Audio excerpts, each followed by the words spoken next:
Bienvenidos al podcast Generación Sándwich. Soy Wendy Sandoval, psicóloga especialista en psicogerontología y en este espacio hablamos sobre la longevidad de los padres, lo que significa acompañarlos, cuidarlos, pero en medio llevar nuestro propio curso de vida en medio de dos generaciones. Gracias por estar aquí, por acompañarnos cada lunes. Y bueno, en este mes de mayo tenemos un episodio que sí o sí, como buenos latinos, nos merecemos escuchar. Hoy vamos a hablar sobre el vínculo de las hijas, los hijos con nuestra madre. En México y en otros países de Latinoamérica es un mes en el que se celebra y bueno, sabemos que nuestra madre es a la persona más importante de nuestras vidas. Como seres humanos es el primer amor, la primer figura de apego, la primer figura de alimento. Sin embargo, culturalmente se ha idealizado el lugar que nosotras, las mamás, ocupamos. Muchas veces se nos enseña que haga lo que haga mamá, sea como sea, ella debe de ser respetada, validada, idealizada y es intocable.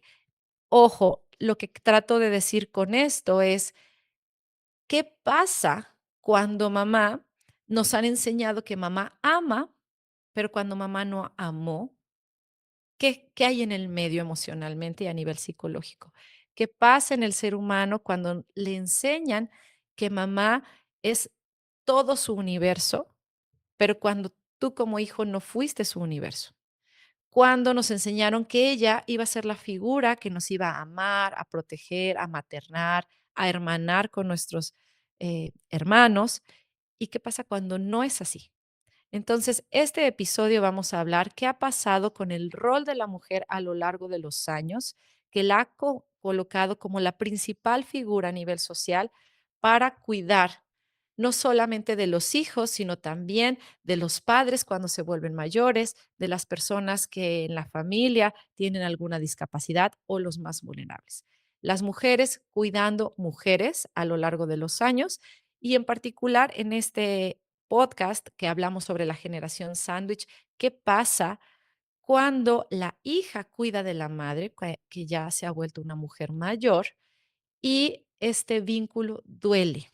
¿Por qué? Porque hay una historia que no se ha resuelto, que no se ha sanado, quizá porque esta madre no fue amada por su propia madre o incluso en casos más particulares no la tuvo. Y bueno, vamos a desarrollar este episodio. El día de hoy nos acompaña una gran invitada. Ella nos acompaña desde Perú, desde Lima. Yo no he tenido el privilegio de estar allá, pero Aide Chamorro García es una licenciada en trabajo social, especialista en gerontología social y derecho de la vejez. Por favor, compartan este episodio, quédense hasta el final, estoy segurísima que tenemos mucho que aprender. Aide, bienvenida y gracias por aceptar esta invitación. Hola Wendy, es un gusto estar en el podcast, un podcast que realmente se enfoca en una generación que viene siendo de pronto actualmente invisibilizada en distintos aspectos sobre, por ejemplo, los cuidados, ¿no? Em, Como que en la generación sándwich se ha arraigado ciertos patrones, ¿no? Con respecto al cuidado de los padres y madres mayores y a veces se suele invisibilizar necesidades. Y es por ello, entre otras cosas más, que valoro mucho el espacio que tú has abierto en tu podcast. Muchísimas gracias, Aide. Pues ustedes, mis colegas, son gasolina que me inspira y que me alienta a seguir porque no es fácil adentrarse en el mundo digital cuando actualmente la sociedad quiere contenido rápido, contenido de entretenimiento y esta es información valiosa, esta es información de conciencia, de responsabilidad social y de replantearnos y cuestionarnos absolutamente todo y en este caso el paso del tiempo, ¿no? A mí me encantaría que pudiéramos abrir la conversación en este mes de mayo, que es tan necesario hablar sobre el otro lado de la moneda que no se articula de la relación madre-hija. Pero comencemos, ¿qué te parece? Poniendo en contexto cómo ha sido a lo largo de la humanidad que la mujer hoy por hoy sigue teniendo a nivel mundial la principal figura de responsabilidad del cuidado de los otros. Bueno, a nivel mundial, Wendy, pero particularmente situándonos en nuestra región latinoamericana, este arraigo de responsabilidad del rol de cuidado es especialmente, creo yo, basándome en la evidencia empírica y también de la literatura académica que felizmente se viene produciendo cada vez más, pues es aún mayor en las mujeres, ¿no? Eh, y es muy fuerte lo que ocurre en nuestros territorios, en nuestros países, esta sobrecarga de responsabilidad de un acto tan importante y multidimensional como es el cuidado y que también es un derecho, ¿no? Em, yo creo que nos hace falta desarrollar un análisis más robusto en relación al cuidado desde sus múltiples dimensiones, ¿no? Que es particularmente tres. Eh, el acto de cuidar, el hecho de recibir cuidados y el autocuidado. Pero que muchas veces en sociedades como las nuestras eh, se habla solo del deber de cuidar con respecto o en relación a hijos e hijas con respecto a sus padres y madres. Pero hay que decirlo, esto ocurre en su gran mayoría o digamos enorme mayoría con respecto a mujeres, a hijas que cuidan a sus padres y madres. Por un deber moral y cultural que va más allá de, de la carga de estrés emocional también y sobrecarga, ¿no? Que la puede sobrepasar a la persona, ciertamente, pero que va más allá, ¿no? Este deber moral y cultural de nuestra cultura latinoamericana particularmente. Y yo creo que es un tema que hay que tratar, sobre todo en estas fechas, ¿no? Del Día de la Madre, que celebramos, que conmemoramos en muchos países del mundo y nuestra región, porque justamente ahí se enarbolece, ¿no? Este rol que de hecho, y yo lo puedo decir por mi vínculo con mi mamá, o mi mami iba a decir, porque así le digo, que es muy cercano, que es muy amoroso, pero no siempre ocurre eso. Claro, y en estas fechas se habla de todo lo bonito y positivo, y que es bueno hacerlo, visibilizar ello, pero también es de pronto importante tratar la otra cara de la moneda, como tú señalas, Sí, y ahora que problematizar dices. más en torno a ello. Ay, perdón, te interrumpí. Sí, por supuesto. Yo voy a poner mi testimonio, si mi mamá me lo permite, si escucha este episodio. Les voy a poner el ejemplo de lo que vamos a hablar. Mi mamá fue hija de una familia de 8. Su mamá, muy pequeña, alrededor de los 2 o 3 añitos, queda huérfana de papá y de mamá. Entonces mi mamá fue criada y maternada por una madre que no tuvo mamá, ¿no? Entonces ahí, de entrada, mi abuela ya tenía una historia de dolor, de ausencia. Un niño lo experimenta como un abandono. Me abandonaste. Porque el niño a esa edad no entiende que hubo una enfermedad, que ocurrió algo, ¿no? El niño es, no me quisiste, me dejaste. Entonces, eso pasa a mi madre y mi madre lo lleva a mí. Em, no me dejará mentir que a lo largo de la vida yo llegué con un ímpetu de justamente sanar esa relación, ¿no? De a lo largo de ya de mi adolescencia, fue que a los 16 años yo empiezo a tomar terapia y a darme cuenta de las carencias que yo tenía en el vínculo con mi mamá y que iban precisamente por la historia, porque otra cosa hubiera sido si hubiera sido la historia al revés, ¿no? Donde mi abuela recibe ese amor, esos cuidados de mamá, y entonces cuando ella va a cuidar a sus hijos, pues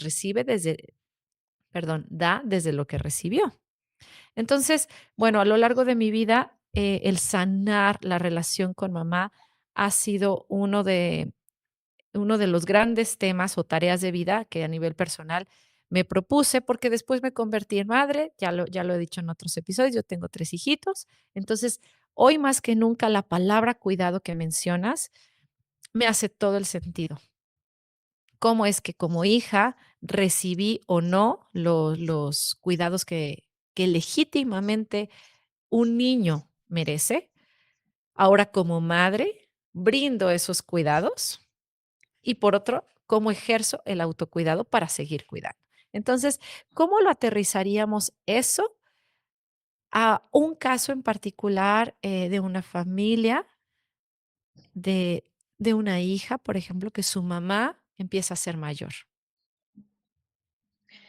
Y que su mamá de pronto no fue amorosa o cercana, como en algunos casos ocurre, ¿no, Wendy? Bueno, yo puedo hablar desde mi experiencia también como trabajadora social, si me lo permites, en centros de atención residencial, como se denominan en Perú. Pude identificar, conocer distintas vejeces, como se denominan a las situaciones de vejez, de mujeres y varones independientes, pero también en situación de dependencia, cuando trabajé en una de las residencias más grandes de mi país. Y personas que por distintos motivos llegaban a la residencia, ¿no? Llegaron hace muchos años, porque dicho sea de paso, es un lugar, una institución antigua acá en Perú. Y allí conocí un caso que llamó mucho mi atención y que lo deseo compartir a propósito de lo que mencionas.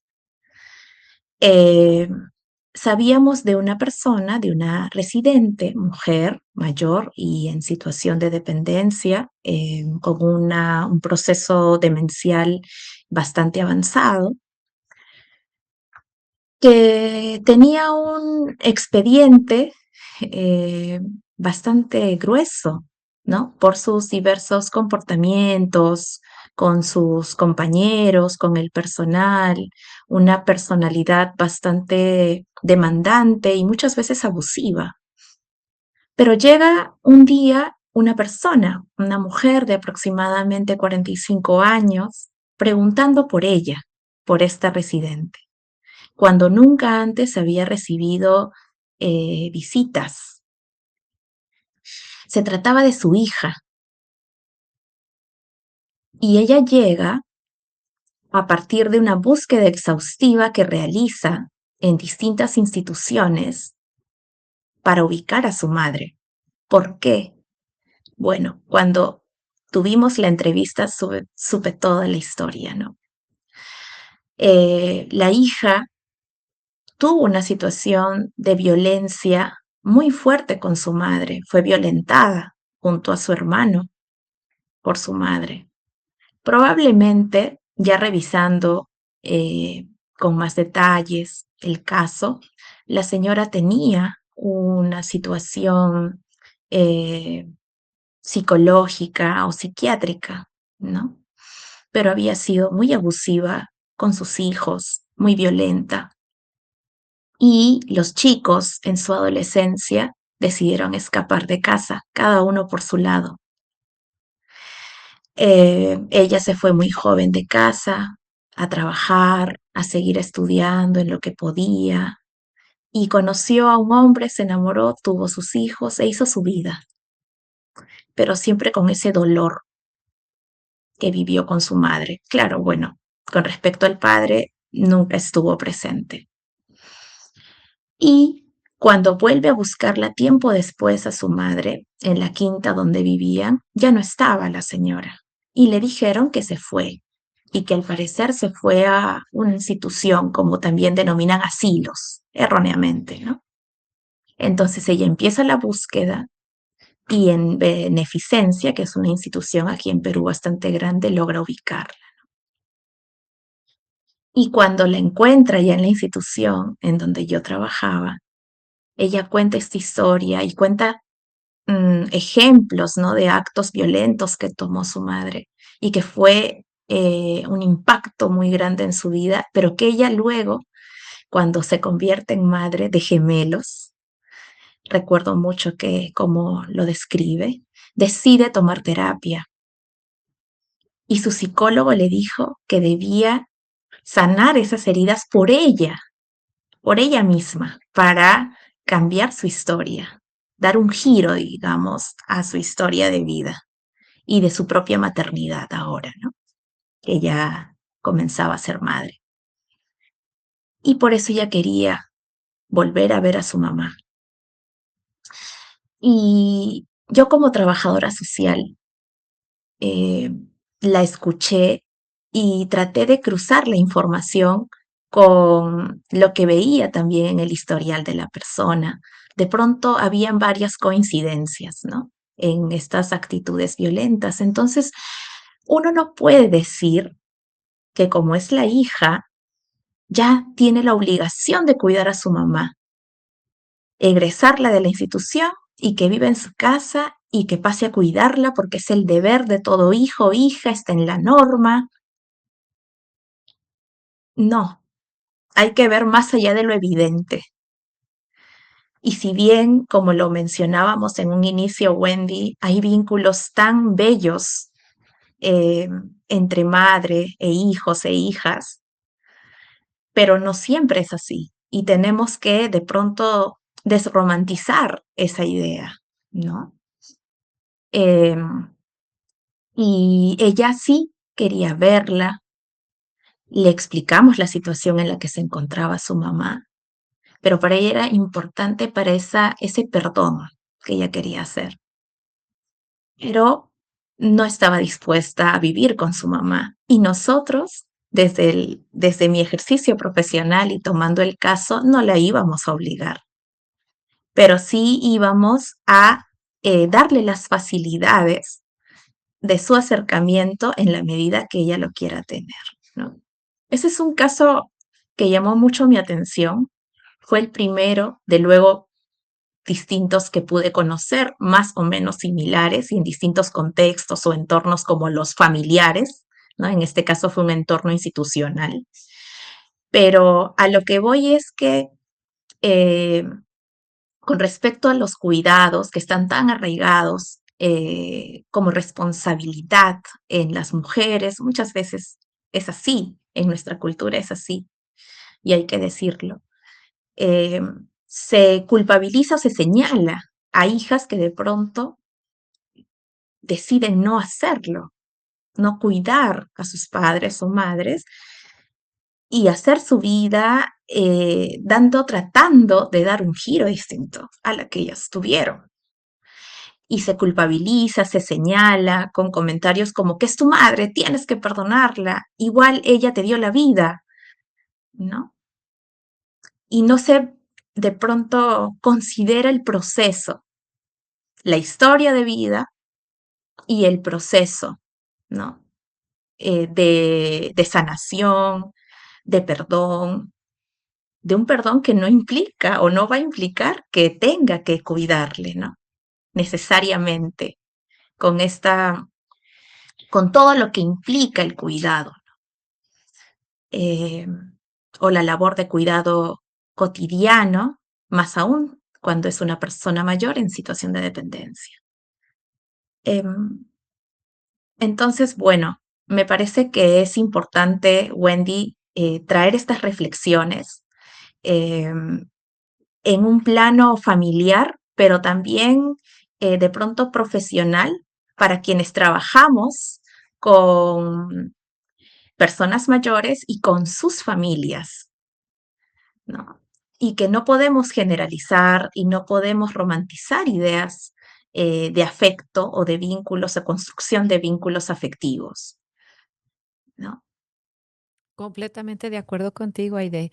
Vienen bastantes ideas a mi mente. Una de ellas es lo que yo comparto en la consulta. Cuando llega un caso como este, ¿no? De la hija viene con culpa por tener una dualidad en su experiencia. Es, quiero cuidar a mamá porque es mi mamá y me han enseñado a honrarla, a respetarla, pese a todo. Pero ¿qué pasa cuando eso que viví, que dolió, me lastimó, no me sentí querida, no me sentí respetada? Y en el medio es cómo reconciliar estas dos experiencias. Entonces, bueno, primeramente es un proceso, sanar la herida con mamá o la relación con mamá. Hay quien le toma toda la vida y hay quien le toma una sesión, ¿no? Entonces puede ser tan fácil o punto por punto, como cada quien así lo necesite. Entonces a mí me gusta mucho acompañar con mucha paciencia y al ritmo de cada persona. Entonces yo les enseño, primeramente tu mamá fue una mujer como tú, que también tuvo una mamá y esa mamá tuvo otra mamá. Que entonces si le vamos sumando que no estaba el hombre, estábamos hablando de una figura de madre con carencias, con más estrés, donde el cuidado de los otros recaía sobre ella, a diferencia de otra familia que estaba conformada por todos los miembros y que participaban. Entonces, cuando vamos conociendo la historia de la abuela, la bisabuela, y vamos entendiendo que no fue una elección consciente, fueron elementos, experiencias que se van viviendo. Posteriormente, entender que también son procesos culturales, ¿no? Hoy por hoy ya hay más conciencia e información que a un niño no se le pega.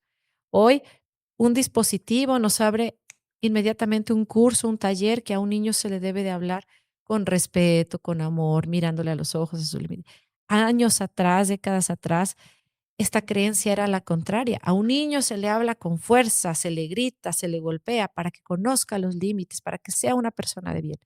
Entonces, cuando vamos siendo empáticos y vamos siendo compasivos con el contexto, con las circunstancias, vamos entendiendo que mamá no eligió desde toda la información que hoy tenemos, ¿no? Que ya es un privilegio. Eligió con lo que había. Ahora, este es un punto clave, que los hijos puedan validar que tú puedes sentir, incluso me lo han dicho, yo odio a mi madre porque me hizo, me violentó, me humilló, me abandonó, no me respetó, no me quiso.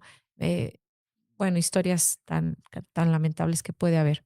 Entonces, eso es válido. Nombrarlo no es ponerle el dedo a mamá encima. Aquí no se trata de señalarla, de enjuiciarla. Se trata de nombrar lo vivido de forma lo más imparcial y decir, así sucedió. ¿Por qué? Porque cuando empezamos a nombrarlo, ya estamos validando que sentir culpa y amor al mismo tiempo, o amor y odio, sí pueden estar simultáneamente.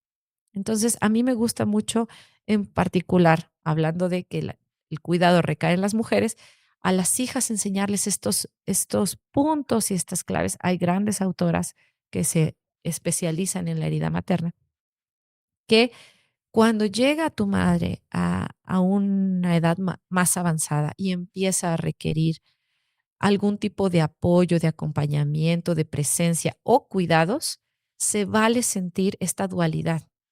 Aquí lo importante es qué vamos a hacer.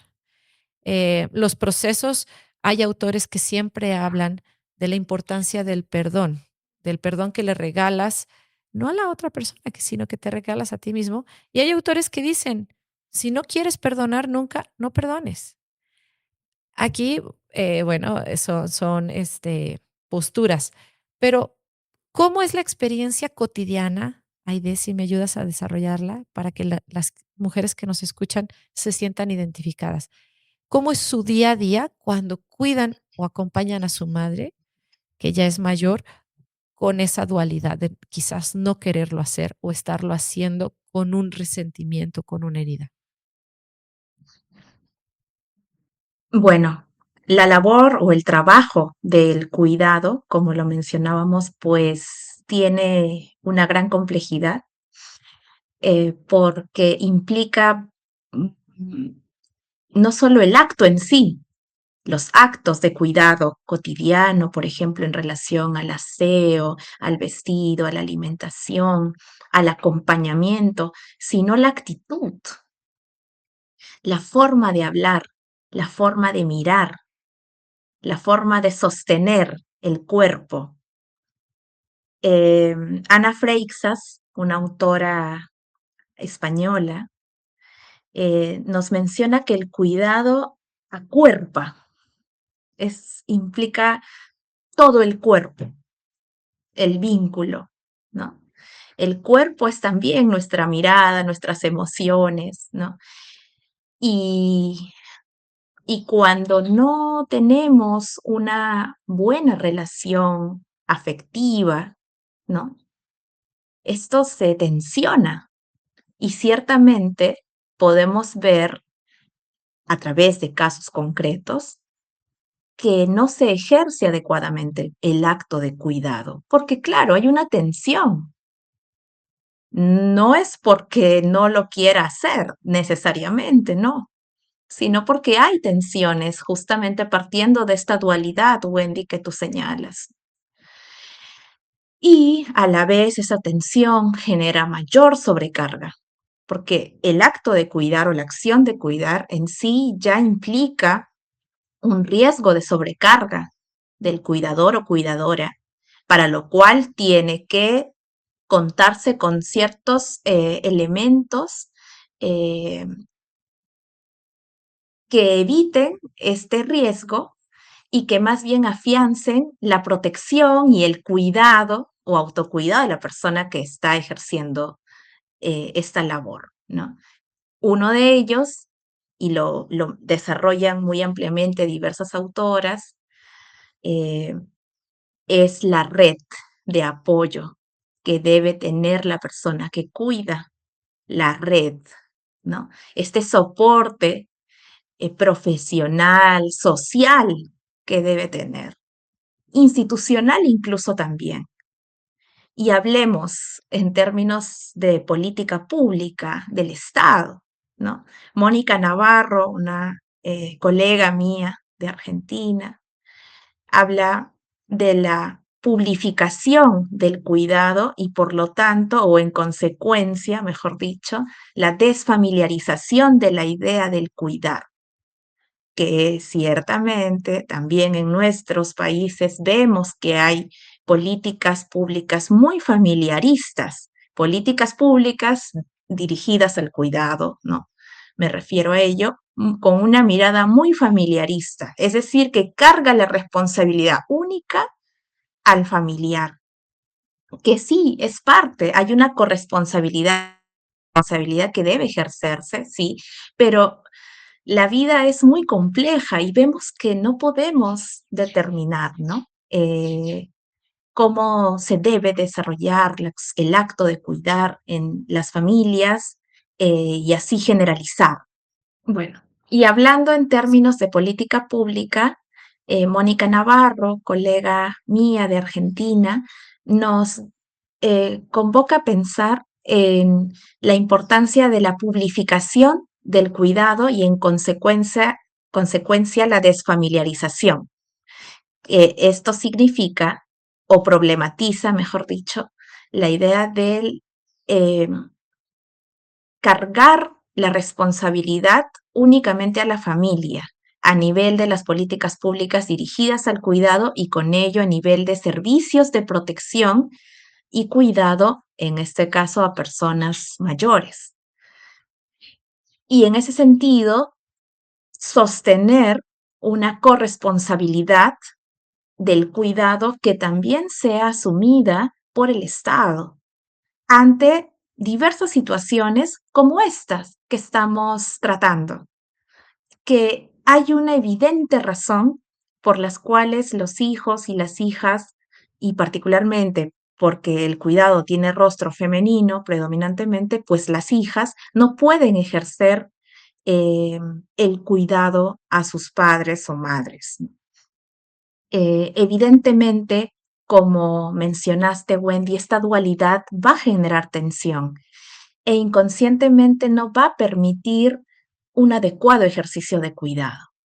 Y va a haber de pronto también situaciones de maltrato que se generen en estas relaciones del cuidar, tanto físico como verbal. Sí, me vienen varios casos a mi mente de los que he podido acompañar. Uno de ellos era una mujer mayor que precisamente había tenido mucha ausencia de mamá, ausencia emocional, aunque la figura allí estaba, pero no estaba. Entonces, cuando se convierte en madre, desde muy pequeños sus hijos, ella les delegó que la maternaran. Niños maternando a mamá. Dame lo que no me fue dado cuando tocaba, ¿no? Donde mamá pedía la aprobación, mamá pedía los límites, mamá pedía el cariño, el amor. Y bueno, esto por supuesto cuando no se toma conciencia, no se toman cambios en las dinámicas familiares y no ocupamos el lugar que corresponde, cuando la madre no se coloca como madre, se coloca como hija de los hijos desde temprana edad, cuando los hijos llegan, pues hay una dependencia emocional, una falta de autonomía en las decisiones, una falta de independencia. Y entonces, en una de las sesiones recuerdo haber citado llevábamos ya tiempo trabajando, donde mamá se empieza a dar cuenta de esto, de que siempre colocó a la hija como su mamá. Tú cómprame, tú dame, tú gestiona, tú resuelve, tú reafírmame, tú dime quién soy yo, cuando eso no le toca a los hijos. Entonces, en esa sesión, yo le hablábamos sobre recordarse y entregarse una a la otra, donde la hija le decía, soy tu hija, no soy tu mamá. Y mamá decía, yo me coloco como tu madre, te libero de seguir maternándome. Pero esto, bueno, suena a lo mejor un poco romántico, pero en el día a día se ve con control, donde la hija, mamá, no hagas, ponte suéter, te vas a enfermar, y cámbiate esos zapatos, te puedes caer, em, a un nivel de dependencia de si los hijos no llegan a visitar, si no me llaman por teléfono, yo estoy mal, donde estas madres narcisistas, em, si no crías a tus hijos como yo te digo que lo tienes que hacer, me enojo contigo. Hay un como manipulación. Entonces, estos vínculos en la presencia de nietos, pues van dejando todavía esa merma de las dinámicas, ¿no? Entonces, qué importante es acudir a profesionales como tú, trabajadores sociales que pueden analizar las circunstancias de las familias, sus contextos, sus derechos y desde una perspectiva también psicológica, em, la importancia de que resolvamos y sanemos estas dinámicas para dejar a las siguientes generaciones vínculos más resueltos. Aquí hago un paréntesis para el llamado a los hombres. Yo creo que es importantísimo. Me venía una cita de Ana Freixas que dice, ¿no? Bueno, ella cita a otra autora que dice, ellos se mueren antes con tal de no cuidarnos, bromea una amiga de Ana Freixas, afirmando pues que por ello las mujeres son las mujeres que en su vejez o acercándose a su vejez temen y dudan por quién las pueden cuidar, porque hay una certeza de que no son los hombres. En cambio, en el caso de los hombres, saben que una mujer de la tribu de mujeres que está allí son las que es la que va a cuidar. Alguien, una mujer, va a tener que cuidar. Sí. Por eso hicimos este podcast, por eso hay muchas razones más, Generación Sándwich, porque son las hijas maternando, pero a la misma vez sosteniendo a los padres o los suegros ya mayores y en medio su propio curso de vida. Son las mujeres que en investigaciones se ha demostrado que incluso llegan a perder el 60% de su sueldo por tener esta doble responsabilidad o empezar a cuidar de los padres. Entonces, es un llamado importantísimo a los hermanos. Si tu hermana está gestionando, resolviendo, multiplicándose y todo lo hace muy bien, sabemos que sí, que lo hace muy bien, pero a costa de que, a consecuencia de que un desgaste físico, emocional, profesional, económico, su familia. Entonces, si tú tienes una hermana y nos estás escuchando, acércate, hermana, ¿cómo puedo multiplicar? ¿Cómo puedo venir a ayudar y empezar a cambiar la historia de nuestra familia? Si eres un tío, un maestro, un amigo y conoces de una mujer que está sosteniendo y está cuidando sin cuidarse, ahí hay graves consecuencias. Ya lo hablábamos antes de iniciar a grabar. Aide, si nos quieres compartir un poco de hasta dónde puede llegar las consecuencias de un cuidador en desequilibrio o un cuidador al borde de los límites. Bueno, justamente pensando mucho en el tema a tratar, eh, Wendy, recordaba eh, el libro de un autor chileno que es colega tuyo, Nicolás Cisterna, que habla del suicidio en las personas mayores. Hay que aquí mencionar que también hay muchas personas mayores y muchas en ellas mujeres mayores que cuidan a otras personas mayores. Uno de los capítulos trata específicamente de los casos de suicidio de personas que cuidan.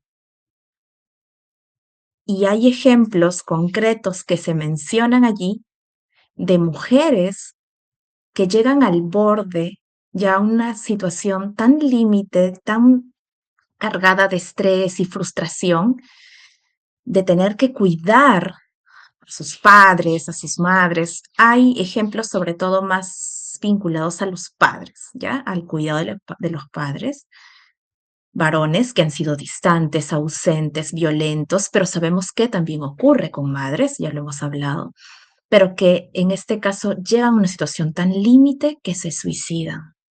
Y eso es grave, naturalmente, y es algo que tiene que visibilizarse. Y yo cuando leí esto dije, y que no lo había leído, digamos, como tal, explícitamente antes, pues dije, esto tiene que ser visible, esto tiene que tratarse, porque es grave. Se trata de que ya no hay sentido en la vida y que decido terminarla por esta sobrecarga que ya sobrepasa, ¿no? Valga la redundancia, le sobrepasa a la persona. Ujú. Qué delicado es. Imagínate, yo con solo imaginar o dimensionar la cantidad de mujeres, vamos a nombrar también ya a los hombres, que están sosteniendo tantos cuidados de los otros sin poder tener una red de apoyo para poder ejercer un autocuidado y que están teniendo este sufrimiento emocional, psicológico y que están pensando en ideas suicidas, ¿no? Entonces, o bien quizá no las están teniendo, pero el sufrimiento ahí está y como sociedad tenemos la responsabilidad de contribuir en generar espacios, comunidades, replantearnos el bagaje o la herencia que nos dieron en creencias, replantearlas, cuestionarlas.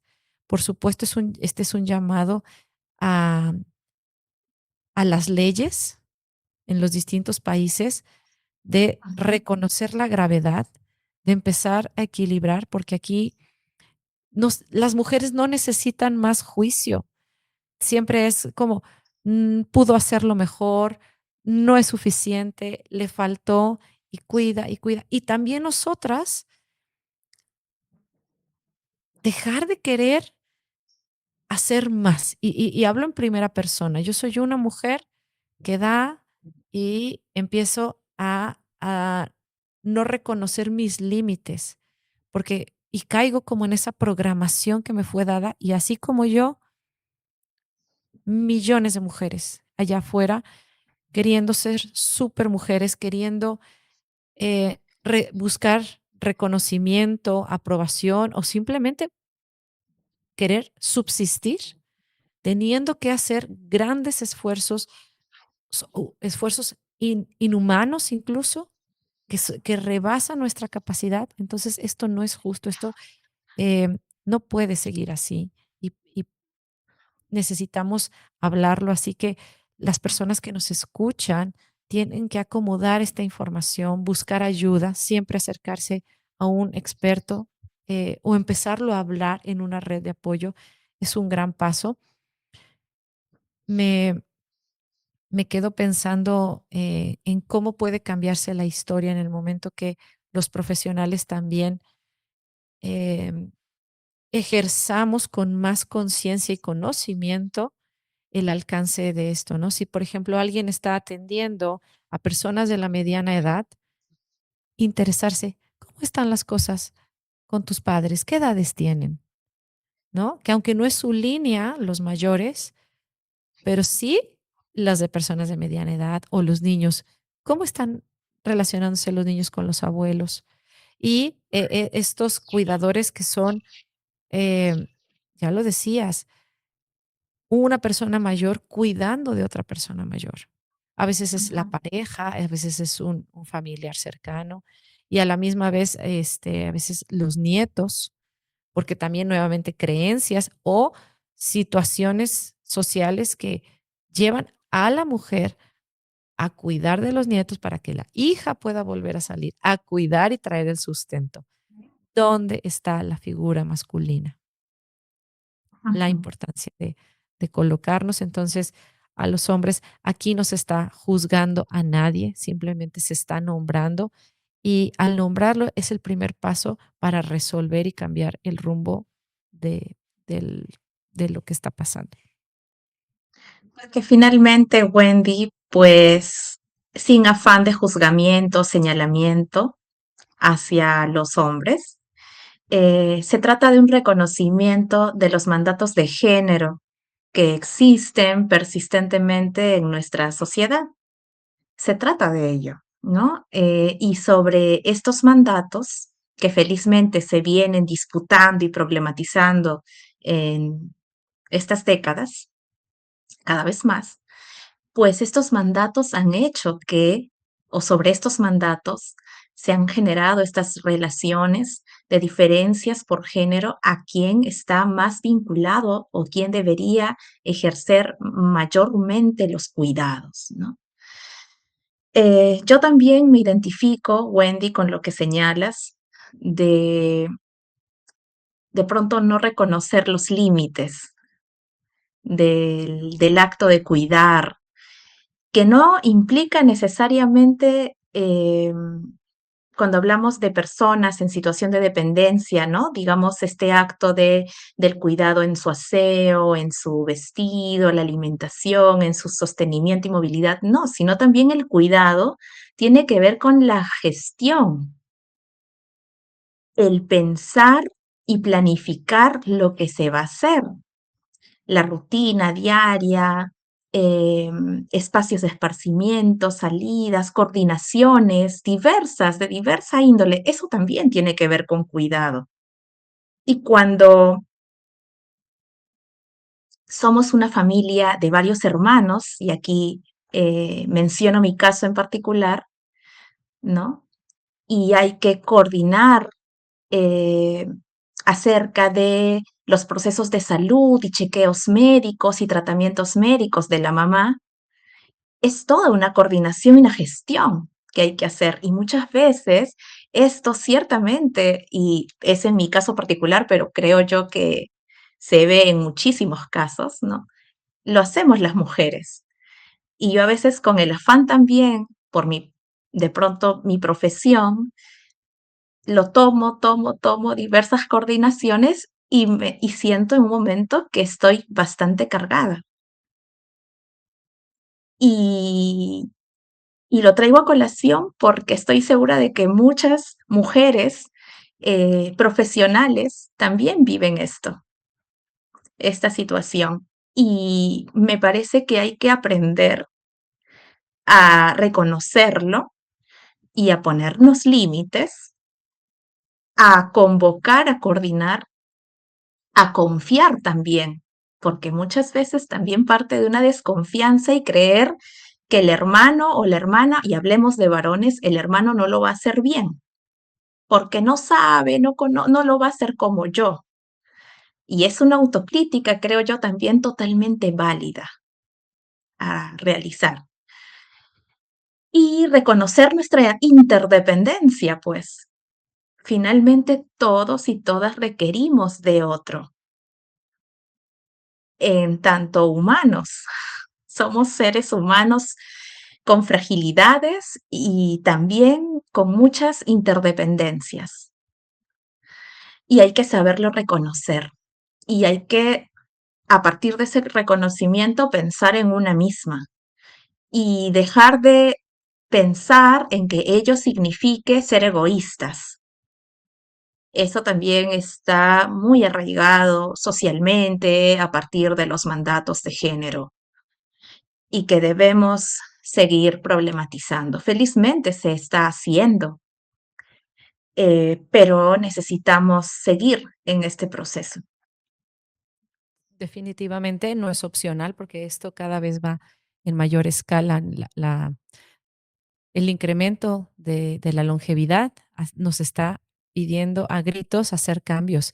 Yo le comentaba en una consulta recientemente a la hermana, ¿no? A la hija que gestionaba, coordinaba todo. Yo le decía, suelta, suelta el control del perfeccionismo, porque fue otro de los dones que a las mujeres nos dieron, ¿no? Controlar y sentir que nunca es suficiente y que siempre podemos hacerlo mejor y que tiene que ser perfecto. Entonces, soltar estas ideas y decía, confía en tu hermano, que él va a gestionar la cita con el médico, que vaya a trasladarlos a su manera. Ellos, los hombres, ejecutan diferente a las mujeres y nosotros tenemos que permitirles que lo hagan, saber que complementan y que no debemos decir, ah, si no lo haces como yo quiero, entonces no lo hagas. Y entonces me llevo al colapso, ¿no? Entonces es una corresponsabilidad. Y a mí me gustaría que pudiéramos poner en palabras em, para liberar esa tensión emocional o ese sufrimiento de las hijas que si no quieres cuidar de tu mamá, en este caso estamos hablando de la madre, puedes decirlo, que lo puedes expresar en un Ujú. espacio seguro, ¿no? Porque la sociedad va a juzgar. A la sociedad le encanta juzgar, pero que busque un espacio seguro donde pueda expresarlo. Em, si alguien quiere depositarnos aquí también su testimonio y nosotros decirle, ¿no? Según en el país en el que se encuentre, dónde buscar ayuda, decir, bueno, en el caso, puedes delegar en esta institución, en este profesional, pero liberar a las hijas de esa culpa o sensación de no ser buenas hijas por no querer cuidar o estarlo haciendo con agotamiento, con, eh, sí, esta contradicción de lo estoy haciendo, pero no quiero, no es algo que me nace porque no se me dio. Entonces, em, yo creo que son palabras que se tienen que decir, que mamá sí, efectivamente es el primer amor de nuestra vida, o eso debiera de ser, pero cuando no es, cuando no fue así la relación por las circunstancias que haya sido, esto también te da derechos a recibir compasión, pero también a mí me gusta mucho decirle, hazte responsable de tu historia. La fe, responsabilizar a los padres por nuestros traumas, nuestras carencias, lo que no se nos dio, tiene fecha de caducidad. Y una vez que nos convertimos en adultos, ya no somos víctimas. Cuando somos menores, sí. somos menores, se me maltrató, esto viví, esto. Pero una vez que nos convertimos en adultos, tenemos que hacernos responsables de esa historia y nosotros podemos elegir si es una historia que es mi maestría y que me permite construirme y edificarme como la persona que quiero ser o me destruye, ¿no? Totalmente. Como este ejemplo que di al inicio de la hija que se acerca a la residencia a buscar a su mamá para dar un giro distinto a su vida, a ella.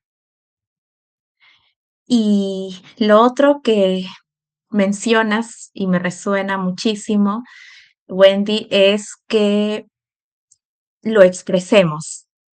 Y para ello es tan importante eh, contar con personas, con espacios para poder hacerlo en nuestro barrio, en nuestra comunidad.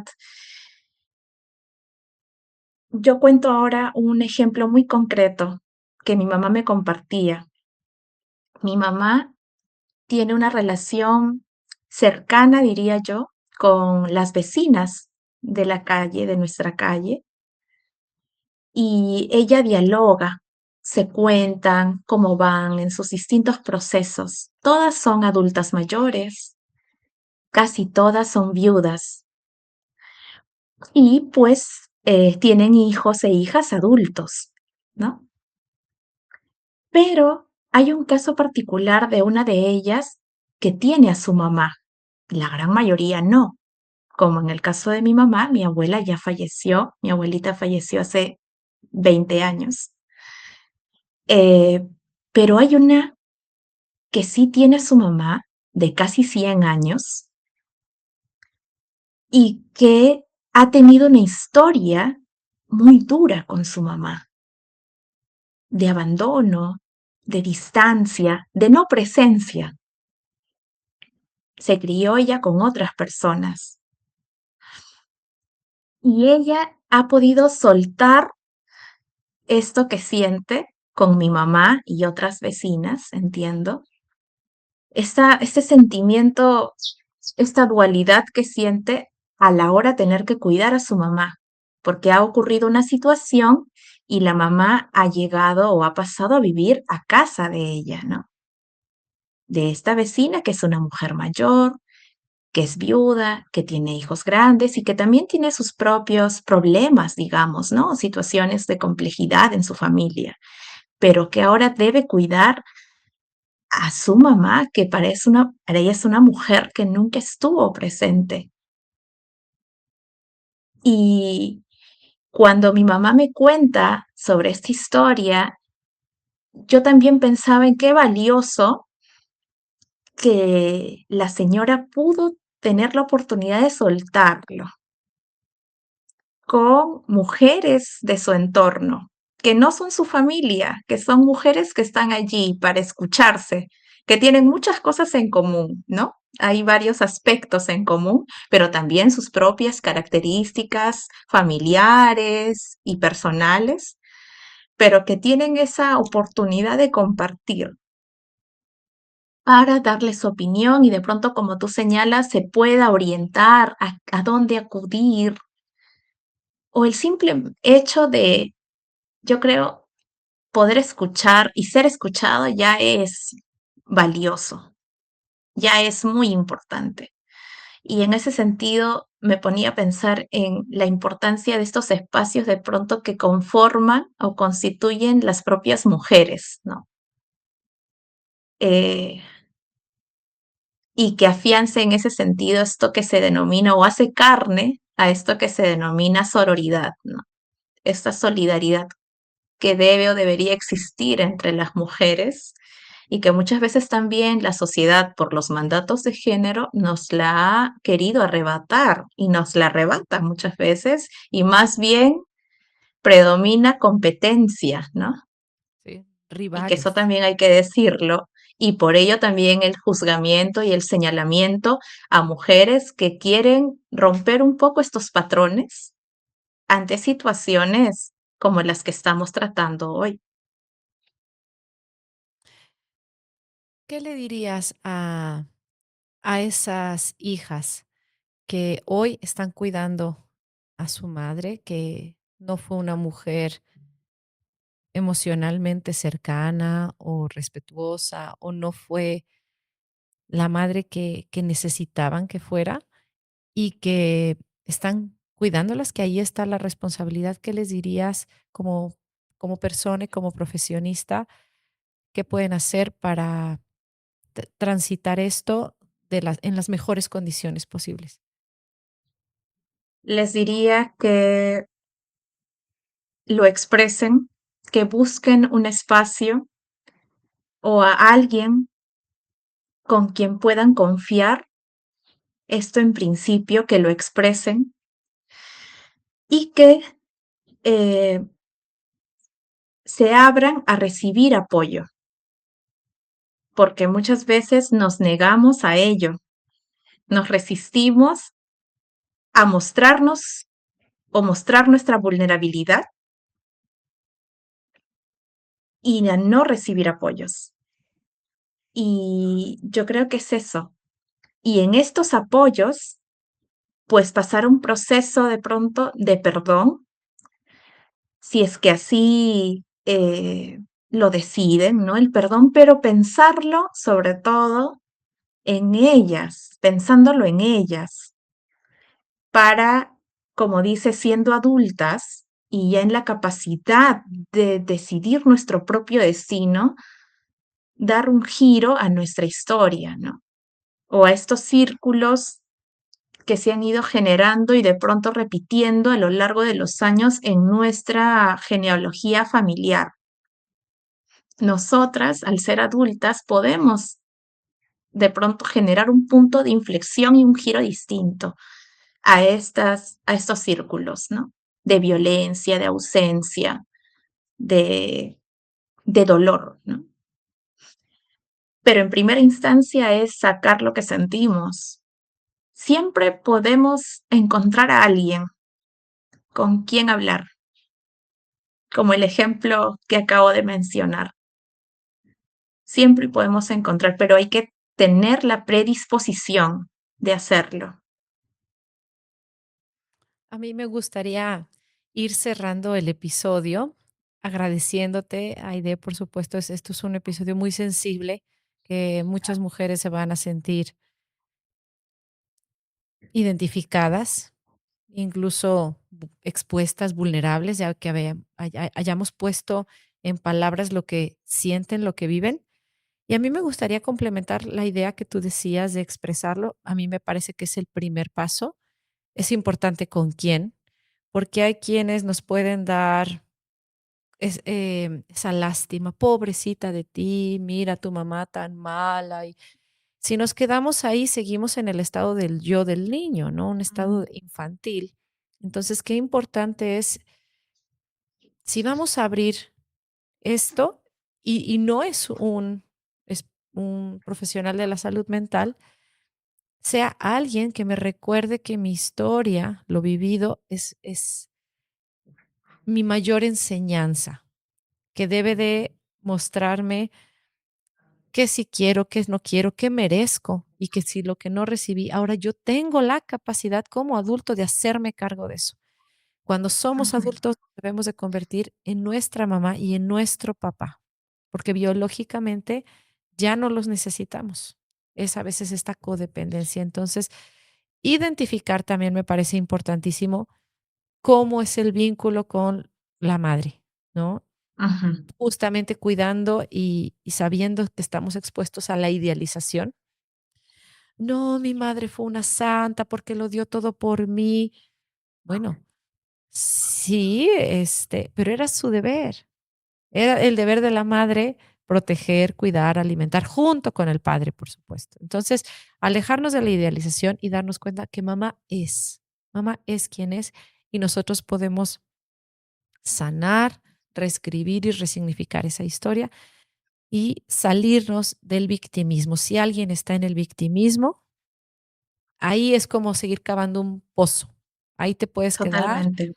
¿no? Y al contrario, yo, por ejemplo, que les digo, mi mamá y yo seguimos siendo las mismas personas. yo soy como soy, somos como un poco el agua y el aceite, y hoy más que nunca la amo profundamente, le agradezco todo lo que hizo y lo que no hizo también hoy se lo agradezco, ¿no? Pero hubo un proceso terapéutico que entonces en carne propia lo pongo al servicio de los demás. Y yo siempre le digo a ella, me diste la vida y con eso me lo diste todo, porque del resto me encargo yo. Entonces quisiera compartir eso a los demás. En el momento que mamá nos dio la vida, nos lo dio todo si así lo queremos. Aide, Ujú, sí. muchísimas gracias por haber estado en este espacio. Em, un saludo a toda tu audiencia que te va a apoyar, yo sé, al escuchar este episodio, que se nutran. Em, Felicidades por tu labor y que el Perú siga siendo inspiración para México y viceversa, para seguir brindando riqueza y diversidad a las vejeces. Muchas gracias, Wendy, por este espacio. A mí me ha gustado mucho intercambiar y reflexionar contigo sobre este tema tan sensible, pensando en estas diversas generaciones que se encuentran en un mundo, en una sociedad que cada vez envejece más y es parte del proceso que estamos viviendo. Entonces es tan importante tratar acerca de estas diversas dinámicas que se suscitan en este proceso de envejecimiento y en particular hablar sobre esta generación sándwich eh, que se encuentra allí, que está envejeciendo y que de pronto ella puede tener estos puntos de inflexión, si así lo decide, ¿no? Y seguir de pronto rompiendo, destrabando estos mandatos tan fuertes que se han afianzado en la sociedad a lo largo de la historia. Creo que hay una interesante posibilidad en esta generación de hacerlo para seguir Muchísimas envejeciendo con tranquilidad, con libertad, con dignidad. Sí, a mí me encanta, con el poder de la edad, ¿no? No nos quita, nos da. Ujú, Ay, muchas abrazándola, gracias. abrazándola. Pues nos despedimos de este episodio Generación Sándwich. Puedo saber de antemano que es un episodio muy sensible, ya lo decíamos. En, en México y en varios países de Latinoamérica nos enseñan eso, a callar y que llega el 10 de mayo, el Día de las Madres, donde debe de haber flores, globos, mariachis, pero llegan esas celebraciones, pero también llegan los recuerdos, llega la dinámica con mamá. Hija, ¿por qué me trajiste este pastel cuando yo quería el otro? Nunca haces lo que yo te pido. Ese tipo de dinámicas es una oportunidad de conocer tus límites. Si estas fechas tú necesitas tomar espacio de mamá, necesitas darle voz, convertirte en la adulta que eres y que la niña interior, la niña herida, deje de regir tu vida o al menos tu dinámica con tu mamá. Esta es tu responsabilidad. Mamá es como es. No es tu deber cambiarla, pero sí es tu deber hacerte cargo de ti misma. Nos encantará, por favor, que nos dejes tus comentarios y seguirte acompañando en este proceso. Te doy las gracias por compartirlo y nos vemos en el próximo episodio. Un abrazo.